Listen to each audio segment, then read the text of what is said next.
Hello all, welcome to story Walt. నేను రిజ్వానా. శ్రోతలందరికీ నమస్కారం. మరో కొత్త నవలతో మీ ముందుకు వచ్చేసాను. నవల పేరు నిహారిక రాజభవనం. రచించిన వారు కళాప్రపూర్ణ లత గారు. కథలోకి వెళ్లే ముందు రచయిత్రి పరిచయం. లతగా ప్రసిద్ధి చెందిన తెన్నేటి హేమలత విజయవాడకు చెందిన నవలా రచయిత్రి. ఈవిడ రాసిన రామాయణ విషవృక్ష ఖండన ప్రసిద్ధి రచన. 1935 నవంబర్ 15న విజయవాడలో నిభానుపూడి విశాలాక్షి నారాయణరావు దంపతులకు జన్మించారు. ఆమెకి జానకి రామకృష్ణవేణి హేమలత అని నామకరణం చేశారు. 5వ తరగతి వరకు బడిలో చదువుకొని ఆ పైన తెలుగు, సంస్కృతం, ఆంగ్లం ఇంటి వద్దనే చదువుకున్నారు. 9వ ఏట ఆమెకు తెన్నేటి అచ్యుతరామయ్యతో వివాహం జరిగింది. 1955లో విజయవాడలోని ఆకాశవాణి కేంద్రం నుండి అనౌన్సర్గా ఈవిడ ఉద్యోగం చేయడం మొదలుపెట్టారు. మొదట్లో రేడియో నాటకాల్లో పనిచేసి ఆపై సినిమాలలో కూడా నటించి మాటలు రాయడం మొదలుపెట్టారు. ఈమె మంగళంపల్లి బాలమురళీకృష్ణ అభిమాని. ఆయన సంగీతం కూర్చిన కొన్ని రాగాలకు సాహిత్య రచన కూడా చేశారు. జీవితంలో మొదటి నుండి చావు బ్రతుకుల మధ్య కొట్టుమిట్టాడానని అంతరంగం చిత్రంలో ఆవిడ చెప్పుకున్నారు. 1997లో 65వ ఏట ఆమె కన్నుమూశారు. లత ప్రకారం ఆవిడ మాటల్లోనే నేను 105 నవలలు, 700 రేడియో నాటకాలు, 100 చిన్ని కథలు, 10 రంగస్థల నాటకాలు, 5 సంపుటాల సాహిత్య వ్యాసాలు, 2 సంపుటాల సాహిత్య విమర్శలు, 1 సంపుటి లతా వ్యాసాలు, ఇంకా 25 చరిత్ర కందని ప్రేమ కథలు అనే కవితలు రాశాను. ఈమె జీవిత చరిత్రను గట్టి ఆంజనేయ శర్మ సాహితీ లత అనే పేరుతో రచించారు. ఈమెను ఆంధ్ర విశ్వవిద్యాలయం కళాప్రపూర్ణ బిరుదుతో సత్కరించింది. 1981లో ఆంధ్రప్రదేశ్ రాష్ట్ర ప్రభుత్వం విలక్షణమైన మహిళా పురస్కారాన్ని అందించింది. 1963లో గృహలక్ష్మి స్వర్ణ కంకణం ప్రదానం. ఆవిడ ఆంధ్రప్రదేశ్ సాహిత్య అకాడమీలో 20 సంవత్సరాల పాటు పనిచేసింది. ఇక కథలోకి వెళ్దాం. నిహారిక రాజభవనం. నిహారికలు గాని కోరికలతో విరిసి విరియని మనస్సుమాలతో చేస్తున్న ఈ నా పూజనందుకో ప్రభు శ్రీ వెంకటేశ్వరునకు అంకితం లత. ఈ నిహారికకు మొదటి కిరణం రాసి చాలా రోజులయ్యింది. బందర్లో జరిగిన ఒక విషాద గాథ ఈ నవలకి ఇతివృత్తం. క్రీస్తు మతం పుచ్చుకున్న ఒక ఛాందస్స బ్రాహ్మణుడి కుటుంబ గాథ విన్న తరువాత అది నవలగా రాశాను. ఇందులో శరత్ బాబు, సవిత ఛాయలున్నట్లు తోచింది గాని పూర్తిగా పాఠకురాలినై తిరిగి చదువుకుంటే అలా అనిపించలేదు. ఒక భర్తకి 2 భార్యలుంటే సమాజం ఆశ్చర్యపడదు. ఒక భార్యకి 2 భర్తలుంటే అది సమాజ ద్రోహం. దీనికి ఒక వృద్ధురాలి శాపం కారణం అని అందరి నమ్మకం. ఇందులో మోన, ఆనందమూర్తి, చినబాబు, భార్గవి, అంబుజం, సుధాకరమూర్తి మొదలైన వారంతా అసంపూర్తి జీవితాలు జీవించి సమగ్ర చిత్రణకి అవకాశం లేని వ్యక్తులు. అరుణ, శారదాదేవి, శేషగిరిరావు, సౌరి సంపూర్ణకమైన వ్యక్తులు. సుఖాన్ని గాని దుఃఖాన్ని గాని గాఢంగా అనుభవించగల స్థైర్యవంతులు. ఈ పాత్రల స్వభావాలు అంతుపట్టక చాలా రోజుల క్రిందట ప్రారంభించిన ఈ నవలని అలాగే ఉంచేశాను. ఇది మొదలెట్టిన తరువాత ఉమర్ ఖయ్యూమ్, భగవంతుడి పంచాయితీ 2 పూర్తి చేశాను గాని ఇది పూర్తి కాలేదు. సామాన్యంగా నన్ను నడిపించే పాత్రలు నడిపించటం మాని నడవం అని భీష్మించుకు కూర్చున్నాయి. ఈ నవల నన్ను పరీక్షించింది. ఈ విచిత్ర వ్యక్తుల మనస్తత్వం అసహజం అనిపించకుండా చిత్రించగలనా అని కూడా భయం వేసింది. ఇది ఒక పజిల్. అగ్ని సాక్షిగా 2 భర్తల భార్య, హంతకుడి కూతురు, కన్వర్టెడ్ క్రిస్టియన్, తల్లి త్రాగుబోతు అయినా శారదాదేవిని చిత్రించడం పజిల్ కింద మారి వేధించడం మొదలైంది. ఈ మధ్య నేను 2 నెలలు నర్సింగ్ హోంలో ఉండాల్సి వచ్చింది. మంచం మీద నుంచి కదలలేని స్థితిలో మార్ఫియా మత్తులో శారదాదేవి ఆత్మ ప్రత్యక్షమై తన స్వీయ చరిత్ర వినిపించటంతో 2 సంవత్సరాల క్రింద మొదలెట్టిన ఈ నవల పూర్తి చేయగలిగాను. శారదాదేవి నన్గా మారిన తరువాత చనిపోయిందని విన్నాను. నిజంగా ఆవిడ ఆత్మ నాకు దర్శనమిచ్చిందో, నా మెదడు సబ్కాన్షియస్లో ఉన్నప్పుడు ఆవిడ నిజ జీవితాన్ని ఊహించగలిగిందో స్పష్టంగా చెప్పలేను. నాకు పాత్ర చిత్రణ కష్టమైతే నిద్రలో సులువు కావడం మొదటి నుంచి అలవాటే. నేను నవల మొదలెట్టినప్పుడు శారదాదేవి బ్రతికే ఉందిట. అందుకే 2 ఏళ్ల పాటు కథ సాగలేదు బహుశా. మోహనవంశీలో కృష్ణ దర్శనం, ఉమర్ ఖయ్యూంలో రూపా ఖయ్యూం ఆత్మదర్శనం అయి క్లిష్టమైన వాటికి రూపకల్పన చేసి ఇవ్వటం నిద్రలోనే జరిగింది. ఇప్పుడు శారదాదేవి మాత్రం మార్ఫియా మత్తులో దర్శనమిచ్చేది. తెల్లటి దుస్తులతో నన్గా ఆమె కనిపించటం, అమిత బాధాకరమైన ఆపరేషన్ నొప్పి నుంచి తప్పించుకోవడానికి మార్ఫియా తీసుకున్న తరువాతే తిరిగి ఆరోగ్యం చేకూరిన 5-6 రోజుల్లోనే ఈ నవల పూర్తి చేయగలిగాను. శాస్త్రీయంగా చెప్పాలంటే మెదడు పొరల అడుగున జరిగే చిత్రం లేదంటే ఇదో విచిత్రమైన ఫ్యాంటసీ లత. ఇక కథ ఇలా మొదలవుతుంది. నిహారిక. ఈ జీవన ప్రవాసాన్ని ఇహ భరించలేను. ఇహ నిరీక్షించడం నా వల్ల కాదు. నేను శాపగ్రస్తురాల్ని 2 చేతులతో మొగం కప్పుకుంటూ అన్నది ఆమె. ఆమె అందమైన మొగాన్ని కప్పిన 10 వేళ్ల సందుల్లో నుంచి సూర్యకిరణాలు చొచ్చుకుపోయి మూసుకున్న నేత్రాల అడుగున అరుణాంధకారాన్ని వ్యాపింపజేస్తున్నాయి. కట్టుకున్న తెల్లచీర నీడలు చారలు చారలుగా కనిపిస్తూ ఏదో విషాద సౌందర్యాన్ని వెలువరిస్తున్నాయి. ఒంటరితనం జీమూతంలా వ్యాపించి విసుగు విషాద నిశీధినిలా తోస్తున్నది. శాంతి అనేది ఉత్త నిహారిక. ఆమె జీవన ప్రవాసిని. చూపు మేర దూరంలో గమ్యం అంటూ ఎక్కడా కనిపించటం లేదు, మృత్యువు తప్ప. రైలు నడుస్తున్నంతసేపు జీవితపు గత ప్రకరణంలోని రకరకాల అనుభూతులు అనుభవాలుగా మారి జ్ఞాపకం వస్తున్నాయి చిన్నబాబుకి. ఇల్లు దగ్గరవుతున్న కొద్దీ విపరీతమైన భయం వేస్తున్నది. కొన్ని సంవత్సరాల కాలేజీ జీవితానంతరం మళ్ళీ తిరుగు ప్రయాణం తగిలింది. ఈ మధ్యకాలంలో సెలవులకి వెళ్ళడం కూడా మానేశాడు తను.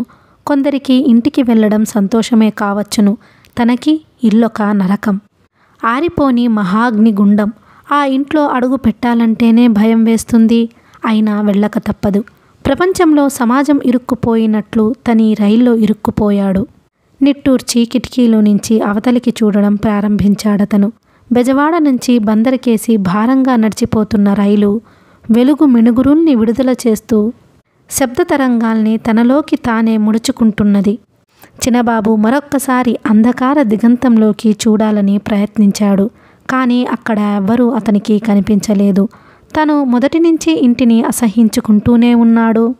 ఆ ఇంట్లో ఐశ్వర్యానికి తక్కువ లేదు. సుఖాలని లోకం అనుకునే వాటికి కొరత లేదు.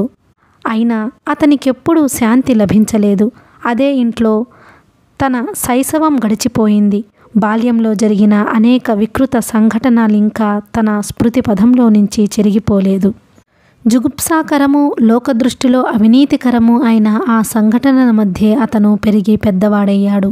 జ్ఞానం తెలిసిన మరుక్షణం నుంచి ఆ వాతావరణం మీద అసహ్యంతో పాటు తన తల్లిని అర్థం చేసుకోలేని స్థితి, తన తండ్రిలోకి తొంగి చూడలేని స్థితి ఏర్పడ్డాయి. ఆ సమయంలోనే కాలేజీ చదువులోకి ప్రవేశించి పారిపోయి ఆత్మరక్షణ చేసుకున్న కాందేశీకుడిలా అమ్మయ్య అని ఊపిరి పీల్చుకున్నాడు చిన్నబాబు. ఇప్పుడిహ సుదీర్ఘ ప్రవాసానంతరం పరిపూర్ణ యౌవనవంతుడైన తను తిరిగి ఆ నరకంలోకే పోవలసి వస్తున్నది. సుదూర దిగంతంలోకి అంధకారంలా తన భవిష్యత్తు కూడా అయోమయంగా ఉన్నది. ఆ ఇంట్లో తను ఒక్క క్షణం కూడా బ్రతకలేడు. అయినా తనకి ఉద్యోగం వెంటనే దొరకాలి కదా. దొరకనంత కాలం తల్లిదండ్రుల ముఖాలు చూస్తూ తన ఇంట్లో ఉండడం ఎలా? పెద్ద సమస్య అయిపోయింది అతనికి. ఉన్మత్త ఖాళీ రూపంలో విరుచుకుపడే తన తల్లి, ఆమెను అవమానించపరిచే తండ్రి గుర్తుకు వస్తేనే తనకి భయంతో అసహ్యంతో సర్వాంగాలు కుచించుకుపోతున్నాయి. ప్రతిరోజు ఒకే కథ ఒకే పద్ధతిలో తమ ఇంట్లో జరుగుతూ ఉంటుంది.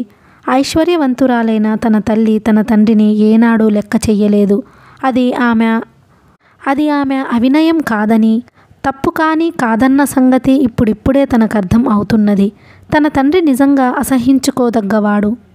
తను అంతర్యంలో తల్లి పక్షమే అయినా పైకి తండ్రి తరపునే మాట్లాడేవాడు. సామాజిక విధి నిషేధాలకు అతీతురాలైన తన తల్లిని ప్రేమిస్తున్నానని గాని పూజిస్తున్నానని గాని చెప్పుకునే ధైర్యం అతనికి లేదు. పసితనంలో కన్నా యవ్వనంలో తన తల్లి నేరస్తురాలు కాదనిపిస్తుంది. ఆమె అస్తమానం అంటూ ఉండేది, నీచుడైన నీలాంటి భర్తతో సంసారం చేసే కన్నా ఉదాత్తుడైన మగవాడికి ఉంచుకున్న స్త్రీగా ఉంటే మేలని. ఆ మాటలప్పుడు అతనికి జుగూప్సని అసహ్యని కలిగించేవి. ఆ మాటల్లోని సత్యం ఇప్పుడిప్పుడే తనకి అవగతం అవుతున్నది. విస్తృత జీవన ప్రాంగణంలోనికి తను అడుగు పెట్టక మునుపు నీచంగా అపవిత్రంగా కనిపించిన తన తల్లి చర్యలు, మాటలు ఇప్పుడంతగా అసహ్యాన్ని కలిగించటం లేదు. కాగా వాటిల్లోని నిజాయితీ తనకి ఆశ్చర్యాన్ని కూడా కలిగిస్తుంది. ఇండియాలో ఆడదానిగా పుట్టి సమాజపు వలయంలో ఇరుక్కుపోయిన తన తల్లి ఇంత విప్లవకారిణిగా మారిందంటే దానికి వెనకాల ఎంత బలవత్తరమైన వ్యధ దాగి ఉందో మామూలు మనుష్యులు తెలుసుకోలేకపోవచ్చును. తను గ్రహించగలడు. ఆ స్త్రీ రక్తాన్ని పంచుకుని తను పుట్టాడు. తన చిన్నతనంలో జరిగిన ఒకనాటి సంఘటన ఇంకా అతనికి గుర్తుంది. తను 6 ఏళ్ల పసివాడుగా ఉన్నప్పుడు కాలు జారి పడ్డాడు. ఆ ప్రాంతంలో ఉన్న తన తండ్రి అది చూసి కూడా తనని లేవదీయడానికి రాలేదు. తల్లి ఆదుర్దగా పరిగెత్తుకు వచ్చి బిడ్డ పడితే కనిపించటం లేదు అని గద్దించింది. తన తండ్రి అసహ్యంగా నవ్వుతూ ఎవరికి పుట్టిన బిడ్డ అన్నాడు. అంతే. తన తల్లి కొన్ని క్షణాలు నిలబడిపోయి అతని వంక అసహ్యంగా చూసి చివరకు అన్నది, అవును, వీడు మీకు పుట్టలేదు. మీకు పుడితే మీ అంత నీచుడు అయ్యేవాడు. వీడు నాకు పుట్టాడు. మీకు పుట్టాడనేందుకు ఏ సాక్ష్యమూ లేకపోవచ్చును గాని నాకు పుట్టాడనటానికి డాక్టరు మంత్రసాని ఉన్నారు అని గిరుక్కున తిరిగి వెళ్ళిపోయింది. అది జరిగిన అనంతరం తన తల్లి తండ్రిని ఏనాడూ గౌరవంగా చూడలేదు. ఐశ్వర్యవంతురాలైన ఆ స్త్రీ మూర్తి నిర్లక్ష్యంగా, గర్వంగా, విశృంఖలంగా జీవించడం ప్రారంభించింది. అప్పట్లో తనకి విషయాలు సరిగా అవగాహన అయ్యేవి కావు. అయినా ఏదో వెలితి, ఆత్మన్యూనత ఆ ఇంట్లో పేరుకుపోయి ఉండేవి. ఈ వాతావరణంలోనే తను చాలా రోజులు గడపాలి. ఇప్పుడు నిట్టూర్చి శూన్యాకాశంలో నుంచి రైలు పెట్టెలోనికి చూడడం ప్రారంభించాడతను. పెట్టెలో ఉన్న 2-3 జోగుతున్నారు. చేతన స్థితిలో దాచుకుంటున్న వికృతాలన్నీ నిద్రావస్థలో బయటపడి అసహ్యంగా కనిపించసాగాయి.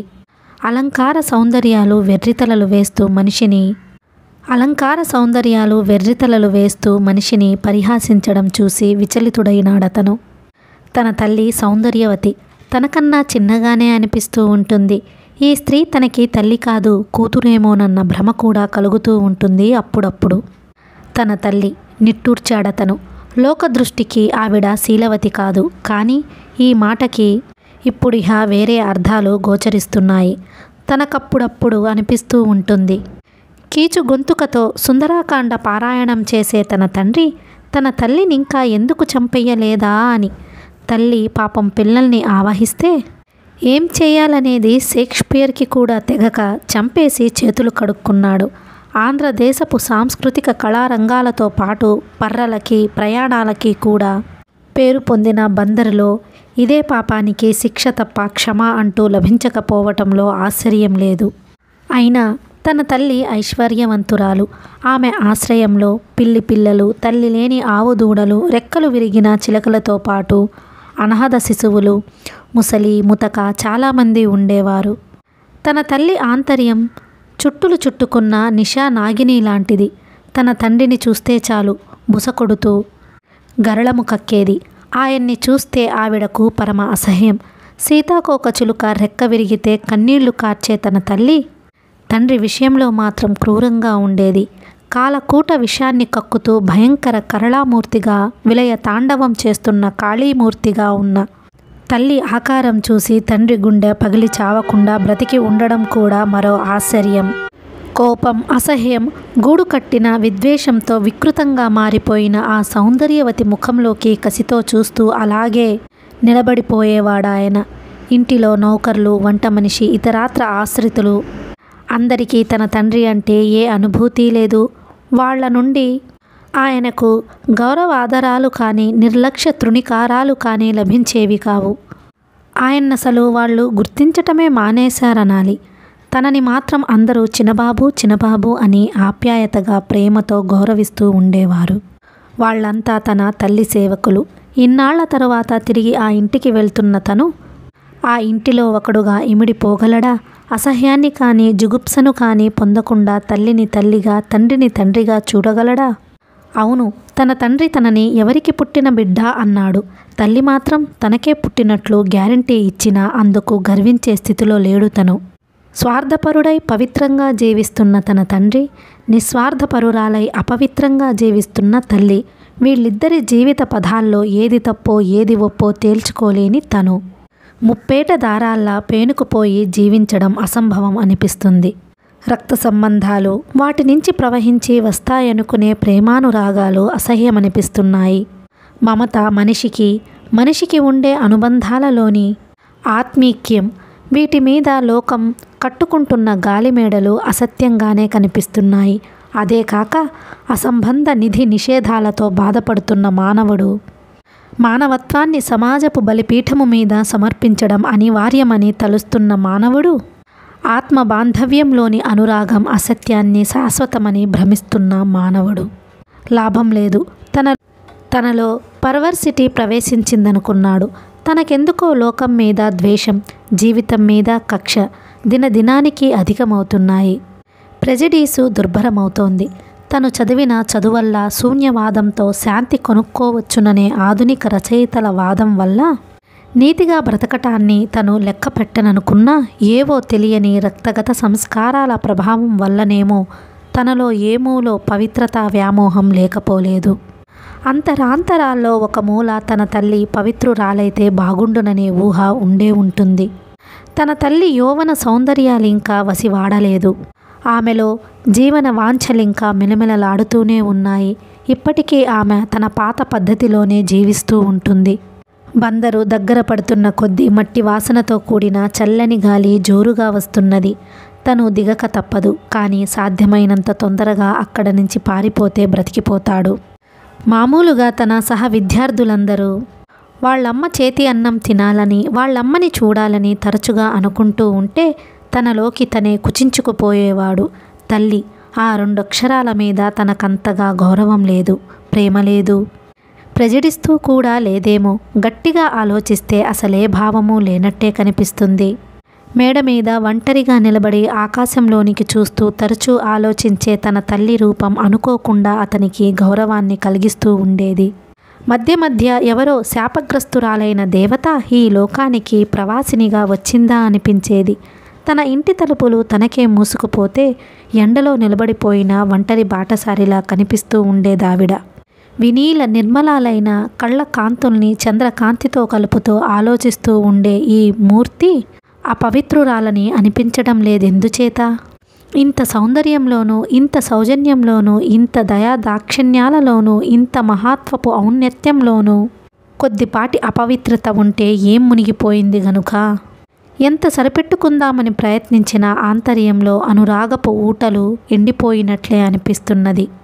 ఆలోచనల మధ్య నుంచి తప్పించుకుపోవడానికి ఎటు పారిపోవాలో తెలియక కళ్ళు 2 గట్టిగా మూసుకొని మెదడులో నరాల్ని ముడి వెయ్యటానికి చేస్తున్న ప్రయత్నంతో వివసుడై అలసిపోయినాడతను. అర్ధరాత్రి పూట మసక వెన్నెల్లో అక్కడక్కడ చవుడికి పెచ్చులూడిపోయిన గోడలతో కాలి మచ్చలు పడిన లావాటి శరీరం కన్నా భయం కలిగిస్తున్నది ఆ భవనం. భవన ప్రాంగణంలో చిట్టీతి చెట్టు, ఇటు అటు తుప్పలా పెరిగిన బిళ్ళగన్నేరు మొక్కలు వెగటు వాసన వేస్తూ ఏదో జుగుప్సని నిరాశని కలిగిస్తున్నాయి. అదే భవనంలో రాగరంజితురాలైన ఒక స్త్రీ యౌవన వార్ధక్యాల సంధిగీత మీద నిలబడి యౌవనంలోనికి తిరోగమించాలని ప్రయత్నిస్తున్నది. తన యౌవనం, ప్రేమ వాంఛలు సవ్యమైన పదంలో ఏనాడూ నడవలేదు. ప్రేమలేని కామంతోనూ, కామం లేని ప్రేమతోనూ విసిగిపోయి విరక్తికి అనురక్తికి మధ్య నలిగిపోయి పొందగలిగిన దానికంటే పోగొట్టుకున్నది మించిపోయి చివరికి ఈ స్థితికి దిగజారింది. ఆమె పేరు శారదాదేవి. పొద్దుననగా వచ్చిన కొడుకు ఇంతవరకు తనని చూడడానికి రాకపోవడంతో రెవల్యూషన్ పేర, స్వతంత్రం పేర తను సాగించిన వ్యక్తిగత పోరాటం ధర్మసమ్మతం కాదేమోనని అనుమానంతో ఆలోచిస్తున్నదావిడ. అవును, వాడు రాడు, రమ్మనే అధికారం కూడా నాకు లేదేమో అనుకుంది శారదాదేవి. ఆంధ్రదేశపు సమాజంలో తన బిడ్డ భవిష్యత్ ఏమిటని గాని, అనువంశికంగా వస్తున్న ఆదర గౌరవాల నుంచి వాడిని తను దూరం చేశానని గాని ఆమెకు జ్ఞాపకం ఉండేది కాదు. మోహానికి, లాలసకి లొంగిపోయి జీవితంతో చెలగాటమాడింది. ఆ చెలగాటంలో చిన్నబాబుకి తగిలే గాయాల సంగతి తను విస్మరించింది. తను తల్లి కాదేమో, వాడు బహుశా తనకి పుట్టలేదేమో. ఎలా? తనకి డాక్టరు, మంత్రసాని సాక్ష్యం ఉన్నారే. తనలో తనే నవ్వుకుంది శారదాదేవి. చిన్నబాబు చాలా నయం, తనని అగౌరవపరచటం లేదు. అరుణ అదే చేస్తున్నది. నిన్న తను గేటు దగ్గర తూలినప్పుడు పట్టుకుంటూ, నీకు బుద్ధి లేదేమిటమ్మా, నీ మూలంగా వీధిలోకి వెళదామంటే భయం వేస్తోంది, చీచి అంది. ఒక్కసారి ప్రపంచమంతా గిరగిరా తిరగనట్లనిపించింది. తన మూలంగా అరుణ బజారులో తలెత్తుకోలేకపోతున్నది. నిజమే, సమాజ దృష్టిలో తన బిడ్డల్ని తనే లోకువ చేసింది. ఇప్పుడిహ పోగొట్టుకున్నవేమీ వెనక్కి రావడానికి అవకాశం లేదు. ఇదే పదంలో ముందుకు సాగక గత్యంతరమూ లేదు. ఈ పదం పాప పదమే అయినా తనది. తన సొంత దారిలో తను బ్రతుకుతున్నది. తన కడుపున పుట్టిన పిల్లలలో చిన్నబాబుకి ఏ అనుభూతి లేదు. అరుణకి తనంటే అసహ్యము. అది తండ్రి పక్షం. నిజం చెప్పాలంటే చిన్నబాబు పుట్టేసరికి తను పవిత్రంగానే ఉంది. అయినా చిన్నబాబు మీద కన్నా అరుణ మీదనే తన భర్త ఎక్కువ మమత చూపిస్తాడు.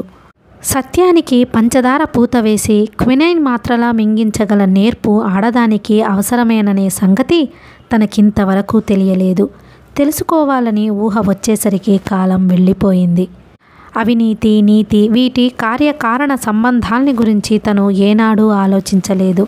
తను నీతి కన్నా మానవత్వాన్ని ఎక్కువ ప్రేమించింది.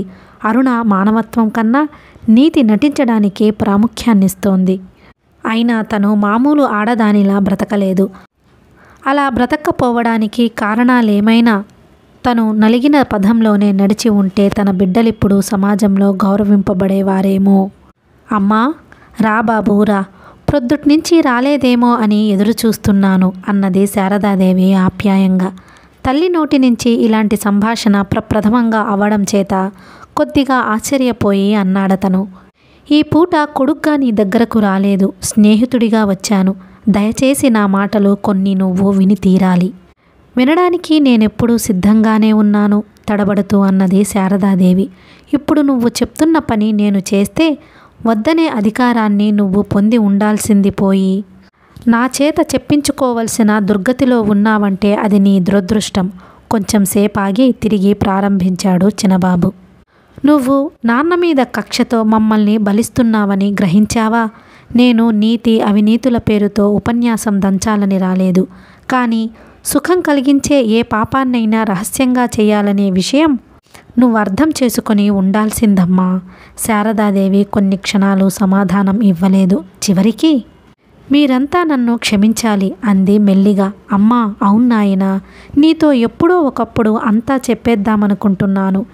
ఇవాళ నీ అంతటికి నువ్వే నీ తల్లి పతనగాథ సంగతి తీసుకొచ్చావు గనుక ఆ దౌర్భాగ్యురాలి కరుణా మాయగాథ కూడా విని తీరాలి. ఉండు నాయనా, నన్ను చెప్పని. ఐశ్వర్యం, అందం ఉన్న ఏ స్త్రీకైనా లాలస కూడా అధికంగానే ఉంటుందేమో అనిపిస్తుంది. జీవిత విజయాలకు, జీవిత పతనాలకు కూడా ఇదే లాలస కారణమవుతుందన్న విషయం అప్పట్లో నేను గ్రహించలేకపోయాను. నీ తండ్రితో నా వివాహం జరిగేసరికి నా వయసు 8 సంవత్సరాలు. అప్పటి నుంచి ఇప్పటి వరకు ఒక్క విషయంలో కూడా ఆయన నన్ను అర్థం చేసుకోలేదు. స్వార్థంతోనూ చవకబారు ఆలోచనలతోనూ ఈ ఇంటిని, నా జీవితాన్ని కలుషితం చేస్తూ ఇప్పుడిహ వృద్ధుడైపోయాడు మీ నాన్న. రాగరంజితమైన ఆలోచనలతోనూ అతి భయంకరమైన లాలసతోనూ నేను వృద్ధురాలినైనట్లే నాయనా. నా జీవితంలో లోక దృష్టికి తప్పులనబడేవి చాలానే చేశాను. ఆ విషయంలో బలహీనతల్ని నువ్వు అర్థం చేసుకోగలవు. అందుకే క్షమించమని కూడా నిన్నే వేడుకుంటున్నాను అన్నది శారదాదేవి. కన్నీటితో కన్నులు, పశ్చాత్తాపంతో మనసు నిండిపోయి ఆపుకోలేని దుఃఖం పైకి తన్నుకు వస్తుంటే తనని తను అదుపులో పెట్టుకోలేని తల్లిని చూస్తూ ఆమె వాక్యాలు వింటూ చాలాసేపు అలాగే స్తబ్దుడై నిలబడిపోయాడు చిన్నబాబు. శారదాదేవి కూడా ఆ పైన ఏమీ మాట్లాడలేదు. మెదలకుండా పోయి పక్క మీద పడుకుంది. ఐశ్వర్యవంతము, సౌఖ్యాకరము అయిన ఆ ఇంట్లో దరిద్రము, అశాంతి నిండుకున్నాయా అనిపిస్తుంది ఆమెకు. వెళ్ళిపోతున్న కొడుకు వంక ఒక్కసారి తలెత్తి చూసింది. కొడుకు ఎదిగాడు. దగ్గర 6 అడుగుల పొడుగు ఉన్నాడు. బలంతోనూ యౌవనంతోనూ అతని సర్వాయవాలు పరిపుష్టంగా కనిపిస్తున్నాయి. తన కడుపున పుట్టి తన ఒళ్ళో ఆడుకొని తను అడుగులు వేయడం నేర్పిన ఈ బిడ్డ ఈనాడు యువకుడై ధీమంతుడై సమాజపు విధి నిషేధాల మీద తనతోనే చర్చ సాగించడం ఒకవైపు తృప్తిగానే ఉన్నా, మరోవైపు ఆ విధి నిషేధాలకు ప్రాధాన్యత ఇవ్వని తనే అందులో వస్తువు కావడం బాధాకరంగా ఉంది. అడుగుల చప్పుడికి ఆలోచనలు చెదిరిపోగా తలెత్తి చూసింది శారదాదేవి. ఎవరి కోసమైతే తన పేరు ప్రతిష్టలని, కుటుంబ గౌరవాన్ని ధారపోసిందో, ఎవరి కోసమైతే తను అనుక్షణం ఎదురు చూస్తూ ఉంటుందో వారి రాక ఇవాళ ఆనందాన్ని కలిగించలేదు సరిగదా, పైగా అసహ్యాన్ని కూడా కలిగించింది. ఆ అసహ్యాన్ని దాచుకోవాలని ప్రయత్నిస్తూ మెల్లిగా అన్నది శారదాదేవి. మీరు ఎందుకొచ్చారిప్పుడు? శారదా, ఏమైంది నీకు? అంటూ వచ్చి పక్క మీద కూర్చొని ఆమె చేతిని తన చేతిలోకి తీసుకున్నాడాయన. వెళ్ళిపో శేషగిరి. ఇన్నాళ్ల తర్వాత నేను చేసింది, చేస్తున్నది ఇతరులకి బాధాకరంగా తయారయ్యింది. ఆ ఇతరులెవరో తెలుసా? నా బిడ్డలే. జీవితమంతా పరాయి వాళ్ళని గురించి ఆలోచిస్తూ గడపడం ఇహ నా వల్ల కాదు అని 2 చేతుల్లో ముఖం కప్పుకొని బావురుమంది శారదాదేవి. ఆమెను మెల్లిగా తన గుండెల కదుముకుంటూ, నిన్నర్థం చేసుకోగలిగాను శారదా. గడిచిన వాటికి పశ్చాత్తాపపడుతూ ఆరోగ్యాన్ని చెడగొట్టుకోకు. సిగ్గుపడదగిన పనేమీ నువ్వు చెయ్యలేదు. ఇవాల్టికి విశ్రాంతి తీసుకో, తిరిగి రేపు వస్తాను అని దుప్పటి సరిచేసి తలుపు దగ్గరకేసి వెళ్ళిపోయాడాయన. చాలాసేపు అతను వెళ్ళిన వంకే చూస్తూ ఉండిపోయింది శారదాదేవి. ఈ శేషగిరి తనవాడు, మొదటి నుంచి తనవాడే. శేషగిరి పిలిచిందావిడ. అప్పటికే ఆ పిలుపు వినిపించనంత దూరం వెళ్ళిపోయాడాయన. ఆ కాలంలో ఈ ఇంటికి తను రావటం అలవాటే గనుక ఎవరూ ఆశ్చర్యపడలేదు. కానీ వసారాలో ఎదురైన చినబాబు మామూలుగా పలకరించకపోయేసరికి తనలో తనే చిరునవ్వు నవ్వుకుంటూ అతని దగ్గరికి వెళ్ళి భుజం మీద చెయ్యి వేసి, ఎప్పుడొచ్చావు చినబాబు అని ఆప్యాయంగా పలకరించారు. శేషగిరిరావు. పొద్దుటొచ్చాను బాబాయ్. అలా సమాధానం చెప్పినందుకు తన పిరికితనానికి తనే అసహించుకున్నాడు చినబాబు. శేషగిరిరావు గారి సమున్నత విగ్రహం, శాంత గంభీరమైన వర్చస్సు ఎవరికీ నిర్లక్ష్యం చెయ్యాలనిపించదు. ఆయన సమక్షంలో ఆయన శత్రువులు కూడా అవనత వదనులైపోతారు. ఈ కారణం చేత తన ఈ పరమ శత్రువుని ఏమీ చెయ్యలేకపోయినాడు. అతని భుజం తడుతూ శాంతంగా ఆలోచించుకొని జీవితంలో సెటిల్ అవ్వటం మంచిది. ఇహ ముందు ఏం చేద్దామనుకుంటున్నావు అన్నారు శేషగిరిరావు. తెలియదు బాబాయ్. చర్చించటానికి, నిర్ణయించటానికి ఎవరున్నారు నాకు నేనే అన్నీ ఆలోచించుకోవాలి. నీకందరూ ఉన్నారు చినబాబు. నీ తల్లి ఔన్నత్యాన్ని నువ్వు అర్థం చేసుకోలేదు. శారదా హృదయం ఒక్క నీకు నాకే కాదు, అందరికీ కూడా ఆశ్రయస్థానం. నేనిలా అనటం నీకు వికృతంగా కనిపించవచ్చు, కానీ బాబు, మీ అమ్మకన్నా ఉన్నతురాలు లేదని చెప్పవచ్చు అంటూ మెల్లిగా గేటు వైపు సాగిపోయినాడాయన. బరువుగా గంభీరంగా పడుతున్న ఆయన అడుగుల క్రింద ఆ ప్రాచీన భవనపు పునాదులు కృంగిపోతున్నాయా అనిపించింది చినబాబుకు. ఆయన వెనక్కి తిరిగి చూడలేదు. కారులో కూర్చొని చాలాసేపు అలాగే ఉండిపోయారు. శేషగిరిరావు. శారద తన ప్రాణబంధువు. ఈ ప్రియ బాంధవిని కలుసుకుని చాలా దినాలయ్యింది. ఎప్పుడూ ఆమె ఓడిపోవటం కానీ కృంగిపోవటం కానీ తను చూడలేదు. ఇదే మొదటి తడవ. ఏమైంది శారదకు? శారదని తను చాలా విచిత్ర పరిస్థితుల్లో కలుసుకున్నాడు. ఆనాటి శారదా రూపం తన స్మృతి పథంలో ఇప్పటికీ నిలిచే ఉంది. ఆనాటి అర్ధరాత్రి తను, తన మిత్రులు, దేవరత్నం క్లబ్బులో పేకాడి తిరిగి వస్తుండగా భర్తతో పోట్లాడి వీధిలోకి వచ్చి గబగబా నడుస్తున్న శారద ఫ్రెంచిపేట రోడ్డు మీద ఎదురైంది తనకు. నమస్కారం శారదాదేవి గారు అన్నాడు దేవరత్నం. నమస్కారం అని నిర్లక్ష్యంగా గబగబా సాగిపోయిందామె. దేవరత్నం, ఆవిడెక్కడికి అలా పరిగెడుతుంది అంటూ ఆవిడ వెనకే పరిగెత్తబోయాను. దేవరత్నం తన చెయ్యి పట్టుకు ఆపి, నీకేమైనా మతిపోయిందేమిటి? ఆవిడ సంగతి నీకు తెలీదు? ఈ ఊళ్ళో ఉన్న అతి ఐశ్వర్యవంతురాల్లో ఆవిడొక్కతే. ఇహ పద అన్నాడు. అయితే అయ్యింది, నువ్వు వెళ్తూ ఉండు, నేను మళ్ళీ వస్తాను అని గబగబా ఆవిడ వెనకాలే పరుగెట్టాడు. శారద ఎక్కడికి వెళ్ళలేదు. ఆ ప్రాంతంలోనే ఉన్న ఒక పాత వంతెన మీద కూర్చుంది. మెల్లిగా ఆవిడ ముందుకెళ్ళి నిలబడి నమస్కారం అన్నాడు తను. ఆవిడ తలెత్తి చూసి నిర్లక్ష్యంగా మళ్ళీ తలదించుకుంది. వెన్నెలలో అర్ధ నిశీధిని కొంగుచాటున మొగలి పొదలకు పక్కగా ఉన్న ఆ వంతెన మీద కూర్చున్న ఆ యువతి నిర్లక్ష్యం కూడా ఒక నిషాలాగానే తోచింది తనకు. నమస్కారం తిరిగి అన్నాడు. ఆ నమస్కారం స్వీకరించలేదు సరిగదా. ఉరిమి చూస్తూ వెళ్ళిపోయింది శారదాదేవి. బెజవాడ రోడ్డు మీద ఆగిపోయిన బస్సు ప్రయాణికురాలిగా దర్శనమిచ్చింది రెండోసారి. బెజవాడ నుంచి కారులో వస్తున్న తను కారు ప్రక్కగా ఆపి నమస్కారం అన్నాడు. కోపంలో లేకపోవటం వలన శారదాదేవి చాలా సంస్కారయుతంగా ప్రతినమస్కారం చేసింది.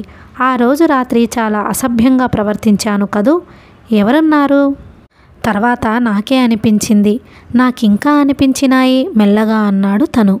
ఆ మాటకి శారద నవ్వింది. చెడిపోయిన బస్సుకి రిపేరు చేస్తున్న జనం దూరాన కనిపిస్తున్నారు. ప్రయాణికులు విసుక్కుంటూ అటూ ఇటూ తిరుగుతున్నారు. అదే సమయంలో తన ఎదురుగా చెట్టు క్రింద నిలబడిన శారద విరగబడి నవ్వింది. ఎందుకు నవ్విందో ఆమెకు తెలియదు. సెలయేరు మహానదిగా మారినట్టు చిరునవ్వు విరగబడింది. అవును, ఆనాటి శారదా నవ్వు ఈ క్షణం వరకు తన హృదయంలో ప్రతిస్పందిస్తూనే ఉంది. నా కారులో రావటానికి మీకు అభ్యంతరం లేకపోతే రావచ్చు, అభ్యంతరం ఉన్న పరిస్థితుల వల్ల రాక తప్పదు అంటూ కారెక్కింది శారద. కొందరు ఆడవాళ్ళు తమ స్త్రీత్వాన్ని ఎప్పుడూ జ్ఞాపకం ఉంచుకోరు. ఎవరైనా ఎప్పుడైనా తమ స్త్రీత్వాన్ని జ్ఞాపకం చేస్తే వాళ్ళకి కృతజ్ఞులై ఉంటారు. శారద అలాంటి కృతజ్ఞతనే తన కళ్ళలో నుంచి వెలువరిస్తూ అతని వంక చూసి అన్నది. మీరంటూ లేకపోతే ఈ నడి రోడ్డు మీద నాకెవ్వరూ దిక్కు చెప్పండి. బయలుదేరినప్పుడు గమ్యం చేరుకోక ఎలాగూ తప్పదు. అందులో మీలాంటి వారు నాలాంటి వారంటే తను నిట్టూర్చి సమాధానం చెప్పాడు. మీలాంటి వారిని ఇంతవరకు ఎప్పుడూ చూడలేదు. నేను చూడలేదు అంటే? భారతీయ స్త్రీ భర్తని తప్ప ఇంకో వ్యక్తిని ఈ విధంగా ఆలోచిస్తుందన్న విషయమే నాకు తెలియదు. మీరు నన్నలా ఆలోచింపజేస్తున్నారు. శారద ఇచ్చిన ఈ సమాధానానికి తను తెల్లబోయి తేరుకోవడానికి 5 నిమిషాలు పట్టింది. చివరికి మెల్లిగా అన్నాడు. ఇంత స్పష్టంగానూ సరళంగానూ ఏ స్త్రీ మాట్లాడడం నేను చూడలేదు. నేను చాలా అదృష్టవంతుణ్ణి. ఆ మాటకు శారద సమాధానం ఏమీ చెప్పలేదు. శాంతంతోనూ అనుభూతిరహితమైన ఆంతర్యంతోనూ అనుచాన సాంప్రదాయ సిద్ధమైన అవధుల్ని దాటడమా వద్దా అని చాలాసేపు ఆలోచిస్తూ అలాగే ఉండిపోయింది. కారు బందరు చేరే వరకు ఒకళ్ళతో ఒకళ్ళు మరేమీ మాట్లాడుకోలేదు. ఇహ 3వసారి అనుకోకుండా ఇద్దరు రైలు ప్రయాణంలో కలిశారు. బందరు నుండి విజయవాడ చేరేందుకు 5 గంటలు పట్టిన ఆ రైల్లో ఇద్దరి మధ్య రకరకాలైన సంభాషణలు దొర్లిపోయినాయి. అయితే ఆ సంభాషణలో ఏ ఒక్కటి ఆ ఇద్దరికి సంబంధించినది కాదు. స్టేషన్లో దిగిన తరువాత ఆయన్ని చుట్టాలింట్లో దిగబెట్టి శారదాదేవి వెళ్ళిపోయింది. ఆ సాయంత్రం ఇద్దరూ కలిసి శారదా అనాథాశ్రయంలోని మృత్యు సంగీని అయిన ఒక వృద్ధురాలిని చూడ్డానికి వెళ్ళారు. ఆ తరువాత శారదాతో ఉన్న 5-6 గంటల సేపు ఆమెలో ఉన్న జాలి, కర్తవ్య పరాయణత, దీన మానవత్వం మీద అంతులేని ఆదరణ తనకి ఆశ్చర్యం అనిపించినాయి. కన్నపిల్లలందరూ వదిలిపెట్టేసిన తరువాత చావలేక బ్రతుకుతున్న ఆ ముసలమ్మ మీద శారదకింత అభిమానం దేనికో తనకి తెలియలేదు. చివరికి ఆయన వచ్చిన నిర్ణయం ఏమిటంటే అది ఆమె సహజ స్వభావం. అక్కడ నుంచి ఊరి బయట దూరంగా ఉన్న శారదా గారి పాత ఇంటికి వెళ్ళి కొంచెం సేపు గడిపి వచ్చారు. ఆ రోజు వాళ్ళిద్దరి మధ్య ఉన్న మానసిక దూరం చాలా వరకు తగ్గిందనే చెప్పాలి. ఆ మర్నాడు శారదా ఇంటికి తను వెళ్ళాడు. ఆస్తికి సంబంధించిన కాగితాల వివరాలు ముసలి గుమాస్తా సహాయంతో చూస్తున్న శారద అతన్ని మరో విధంగా అభిభూతుణ్ణి చేసింది. 7 అడుగులు కలిసి నడిస్తే ఇహ వారు విడిపోవడం అసంభవమని మాట వరుసకు ముసలి గుమాస్తా అన్నాడు. అతను ఆ మాట అన్నప్పుడు శారద తలెత్తి చూసింది. అది వరకు దాకా అనుభూతిరహితంగా ఉన్న ఆమె కళ్ళల్లో చిలిపి చిరునవ్వు తొంగి చూసింది. అంతేకాదు, అదే క్షణంలో ఆమె హృదయం తన ముందు అవనతమైపోయిందా అనిపించింది. అదే సాయంత్రం తను బెంగుళూరు వెళుతుంటే శారద స్టేషన్కు వచ్చింది. ఆనాడు తామిద్దరి మధ్య సంభాషణ ఏమీ జరగలేదు. ఒకళ్ళ కళ్ళల్లోకి ఒకళ్ళు చూసుకుంటూ ఉండిపోయారు. తీరా రైలు కదులుతున్నప్పుడు శారద తన చెయ్యి చేతిలోకి తీసుకొని 7 అడుగులు కలిసి నడిస్తే స్నేహితులవుతారు కదూ, అలా అయితే కొన్ని వేల మైళ్ళు కలిసి ప్రయాణం చేసినప్పుడు జీవన సహచరులే కాకూడదా అన్నది. అవచ్చును, ఎందుకు కాకూడదు? ఇంతకాలము దగ్గరితనం అంటే ఏమిటో తెలియకుండా ఎవరి నుంచి ఎలాంటి ప్రేమ పొందని తన అన్ని ప్రేమల్ని ఒక్కసారిగా శారద నుండి పొందడం అదృష్టం క్రిందకే వచ్చిన ఉక్కిరి బిక్కిరి అవుతున్న మనసు కొత్త లోకాలకు తలుపులు తెరుస్తున్న జీవన కుటీరం ముందు నిలబడి ఈ విషయాన్ని గురించి తను ఎంతో ఆలోచించాడు. కానీ సమాధానం ఏమీ దొరకలేదు. బెంగుళూరు నుంచి తిరిగి వచ్చిన తరువాత అదే రోజు సాయంత్రం శారద బందరు వెళ్ళిపోతుందని తెలుసుకుని స్టేషన్కు వెళ్ళాడు తను. ఆ రోజు ఇంకేమీ జరగలేదు. ఇహ 4వసారి శారద 4-5 రోజుల్లోనే తిరిగి వచ్చింది. ఈ తడవ వారి కలయిక రహస్యాలు తెరలు తీసేసినట్లయింది. అప్పుడే శారదను తనొక విచిత్రమైన ప్రశ్న వేశాడు. మీరెప్పుడైనా ఎవరినైనా ప్రేమించారా? ప్రేమించి ఉండవచ్చును, మెల్లిగా సమాధానమిచ్చింది శారద. ఎవరా అదృష్టవంతులు? చెప్పలేను శేషగిరిరావు గారు. ఇలాంటి విషయాల్లో సమాధానాలుండవే, ప్రశ్నలు తప్ప అన్నది శారద. 7 అడుగులు కలిసి నడిస్తే వాళ్ళు వీళ్ళవుతారు. వెళ్లే ముందు శేషగిరిరావు గారు మెల్లిగా అన్నాడు. శారద, నన్ను సరిగా చూడు. అంతే, శారదాదేవి మూర్ఛపోయింది. ఈ బ్రతుకులో తను నడిచిన మైలురాళ్ళు చాలానే ఉన్నాయి.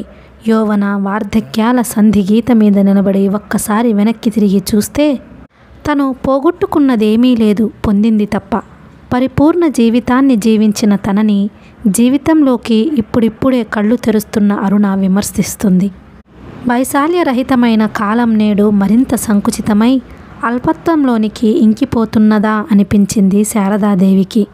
అందుకే ఎదురుగుండా బుసకొడుతూ నిలబడిన అరుణని చూసి అన్నది, నేను నీకంటే పెద్దదాన్ని అరుణ.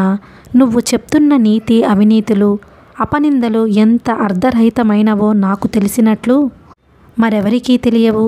నీకు వయస్సు తక్కువ అవ్వడం నుంచి ఆదర్శాలు తప్ప అవసరాల సంగతి తెలియదు. నన్ను విసిగించకు, ఇక వెళ్ళు. తల్లి అన్న మాటలకి అరుణ మరింత మండిపోయింది. స్త్రీ అయి ఉండి కూడా విచ్చలవిడిగా ప్రవర్తించి చెడ్డ పేరు తెచ్చుకోవడమే కాకుండా సమర్థించుకోవాలని చూస్తున్నది. సమాజంలో నుంచి విడిగా బ్రతికితే నీతి అవినీతుల మధ్య వివక్షత అవసరం లేదు. కానీ సమాజంలో బ్రతుకుతున్నంత వరకు దాని అవసరం తప్పకుండా ఉంది. ఈ సంగతి తెలుసుకొనలేకపోవటం వల్లనే తన తల్లి నేటి ఈ పరిస్థితికి వచ్చింది. ఈ చివరి మాట పైకే అన్నది అరుణ. శారదాదేవి ఆశ్చర్యంగా కూతురి వంక చూస్తూ, ఏ స్థితికి వచ్చానంటావు అన్నది. అరుణ ఆ ప్రశ్నకు సరైన సమాధానం ఇవ్వలేకపోయింది. మాట్లాడకుండా నిలబడిన కూతురి వంక చూసి నిట్టూర్పు విడిచి తిరిగి అన్నది శారదాదేవి. నేను ఏ స్థితికి రాలేదమ్మా. నువ్వు గాని అన్నయ్య గాని నా కడుపున పుట్టినందుకు పశ్చాత్తాపపడితే అందులో నా తప్పేమీ లేదని నిశ్చయంగా చెప్పగలను. మీకర్థం కాకపోవచ్చును, అయినా నాది పరిపూర్ణ జీవితం. నా జీవితంలో ఉన్న ఏకైక శాపం మీ నాన్న ఒక్కడే. తల్లి మాట పూర్తి కాకుండా అరుణ విరుచుకుపడింది. నాన్నని నువ్వేనాడో అర్థం చేసుకున్నావు గనుక ఆయన జీవితమంతా నిన్ను పెళ్లి చేసుకుని వృధా చేసుకున్నాడు. ఆయన్నొక మనిషిగా కూడా నువ్వెప్పుడూ చూడలేదు. డబ్బుంది కదా అన్న అహంతో విచ్చలవిడిగా నువ్వు సంచరిస్తుంటే నాన్న గనుక సహించి సరిపెట్టుకున్నాడు. ఇంకే మగవాడన్నా అయితే నిన్ను చంపి అవతల పారేసి ఉండేవాడు. అరుణా, అవునమ్మా, నిజం చెప్తే ఎవరికైనా అలాగే ఉంటుంది. ఆయన సంగతలా ఉంచు. ఇప్పుడు మా విషయంలో నువ్వు చేస్తున్నదేమిటి? అన్నయ్య భవిష్యత్తు ఆలోచించావా? నా పెళ్లి సంగతి ఏనాడైనా తలిచావా? నీలో స్వార్థం లేదంటావా? పోనీ అలా అని నువ్వైనా గట్టిగా చెప్పగలవా?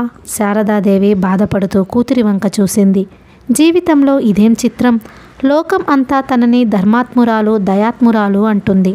అలా అనిపించుకున్న తను తన రక్తం పంచుకున్న కూతురి చేత స్వార్థపరురాలు అనిపించుకుంటుందిప్పుడు. అరుణ, నువ్వు కవిత్వం చెప్పనక్కర్లేదమ్మా. అది వినే ఓపిక ఎప్పుడో పోయింది మాకందరికీ. ఇప్పటికైనా నీ తప్పు నువ్వు గ్రహించి నేరస్తురాలివి కాకుండా ఉంటే అంతే చాలు. అరుణ ఆ మాటలని విసురుగా వెళ్ళిపోయింది. శారదాదేవి మాట్లాడకుండా చాలాసేపు అలాగే కూర్చుండిపోయింది. వీళ్ళందరూ పైకి చెప్పరు కానీ శేషగిరి మీద వీళ్ళకి అసహ్యంతో పాటు కక్ష కూడా ఉంది. శేషగిరిని వీళ్ళు గౌరవించరు. శేషగిరిని వీళ్ళు అర్థం చేసుకోలేరు. ఏది ఏమైనా వీళ్ళ దృష్టిలో తను శేషగిరి నేరస్తులు. శారదాదేవి ఆంతర్యం ఖాళీ అయిపోయింది. ఆది అంతములేని మహాసముద్రపు హోరు, మర ఫిరంగుల ప్రళయ భయంకర ధ్యానం, మధురమైన నిషాతో కూడిన తీయని మేలుకొలుపు, చీకటి సరస్సులో పేరుకున్న పసరు, ఆకాశం ఆవులించిన వికృత శబ్దం, రాక్షసి కౌగిలింతలోని కఠినత్వం. శారదాదేవి 2 చేతులతో కళ్ళు మూసుకుంది. అది జీవితపు రక్తోజ్వాల ముక్తిక్షణం. శారదాదేవి విచలితురాలయ్యింది. నిద్రలో చైతన్యంలో ఆంతర్యపు అంధకారంలో అతని కన్నుల మెరుపు, అతని మెడ కింద స్పర్శలో చిన్న నరం చెలించడం తనను అభిభూతురాల్ని చేసినాయి. లోకపు చీకటి చెరుగు క్రింద నిద్రలేని దివ్య క్షణాల్లో అంతా మాదకతలో మునిగిపోయినప్పుడు తనని నిద్రపుచ్చే మధుర హృదయాన్ని ఈరోజు అసహ్యించుకోవాలి. తను తయారు కాక మునుపే వచ్చి తయారయ్యే లోపలే వెళ్ళిపోయే శేషగిరి అతన్ని తను వెళ్ళిపోమ్మన్నది. ఇహ బహుశా రాకపోవచ్చును. ఛీ, వీళ్ళెవ్వరూ తనకేమీ కారు, అతనొక్కడే తనవాడు. తప్పత్రాగిన నిశా తుఫానులలో ప్రపంచ పర్వత శిఖరాగ్రాలపై విరుచుకుపడుతున్న ప్రళయ తరంగిణి నుంచి తనని తను ఏ విధంగా రక్షించుకోగలదు? కనుక తనతో 7 అడుగులు నడిచిన మానవుడు, తన జీవన సహచరుడైన మానవుడు ఆనాడు శారదాదేవి గది దాటి వెళ్ళలేదు. ఏదో నిరాశతో ఉండిపోయింది. జరుగుతున్నది ఒక కల మాదిరిగా ఉన్నది. ఇదంతా తనకేమీ ప్రసక్తి లేనట్లు తోచసాగింది. ఒకవైపు ఇదంతా తనకి సంబంధించినదే అని తెలుస్తూనే ఉంది. తను జీవిస్తున్న ఈ 2 ప్రపంచాలలోనూ ఒకటి మరోదానికి అర్థం కాదు. ఈ రెండిటికీ నడుమ వంతెన బ్రతుకు తనకి చేత కాలేదు. అందుకే లోకుల చేత, బిడ్డల చేత అసహించబడుతున్నది. ఇందులో తన అంతరాంగిక ప్రపంచం బ్రహ్మాండమైన నీడలా వ్యాపించి తన సామాజిక ప్రపంచాన్ని అంధకారమయం చేస్తున్నది. అతని సాన్నిహిత్యం తనని కలవరపరుస్తున్నది. దాని నుంచి తను తొందరగా బయటపడాలి. ఎలా? శారదాదేవి దుఃఖం పట్టలేక దిండులో తలదూర్చుకుంది. క్రమేణా ద్వేషరహితమైన క్రోధం, లక్ష్యరహితమైన జాలి, అసహ్యం, ఇంకా విడమర్చలేని అనేక మనోలాలసలు దూరాన్నించి దగ్గరకు వస్తున్న శవ సంగీతంలా వినవస్తున్నాయి. విషాదం ఉత్తుంగ తరంగంలా విరుచుకుపడి ఆమె మన స్థితిని ముంచెత్తుతున్నది. దాని బరువు క్రింద ఆమె అణిగిపోతున్నది. దాని బ్రహ్మాండ స్వరూపం ముందు తను అల్పురాలిననిపించింది. శారదాదేవి మనసు సంచనంతో నిండిపోయింది. అది ఆనందం కాదు, విషాదం కాదు, వేదన అంతకంటే కాదు. ఏదో తెలియని పాశావిక ప్రశాంతి అది. అందులో వేల కొలది తంత్రుల జీవన్మరణాల చివరి సంఘర్షణలో అత్యంత కాతర స్థితిలో స్పందిస్తున్నాయి. ఒక్క క్షణం సేపు ఆమె అన్నిటినీ మర్చిపోయింది.